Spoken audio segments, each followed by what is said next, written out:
அப்போ குழகன் அப்படிங்கிறது என்னதுன்னா 23வது கேள்விக்கு பதில் கொடுக்குறார். சுப்பிரமணிய வேஷத்தில் பாம்பன் சாமி கொடுக்குற பதில் குழகன் அப்படின்னா என்னது அப்படின்னா, குழகன்னா அழகு உடையவன் எனலாம்.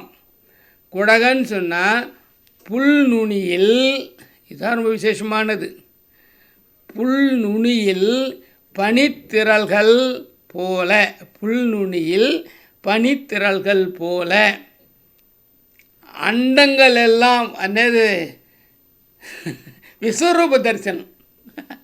இங்கே வச்சிருக்கிறது விஸ்வரூப தரிசனம். குழகன் என்பது விஸ்வரூப தரிசனம். சாமி எந்த இடத்துல எப்படி வைக்கிறார் பாருங்க. அப்போது புல்நுனியில் பனித்துளிகள் போல இந்த அண்டங்கள் எல்லாம் பேன் முட்டைகள் போல இருக்குதான். சிவபெருமான் முருகப்பெருமான் எழுந்து அப்படியே நிற்கிறாராம். அப்படி நிற்கும் பொழுது 14 உலகமும் அவர் உடம்புல நிற்குதான். எத்தனை அண்டங்கள் எல்லாமே, அதனால் அண்டங்கள் எல்லாம் ஆபரணங்களாக இருக்கிறது. விஸ்வரூப காட்சி தருதல்.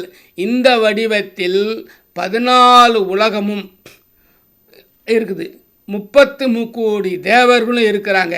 பஞ்சபூதங்கள், மண் பூதம், நீர் பூதம், காற்று பூதம், நெருப்பு பூதம், ஆகாய பூதம் இதுக்குள்ளே அடங்கிடுது இந்த குழகன் என்ற வடிவத்தில்.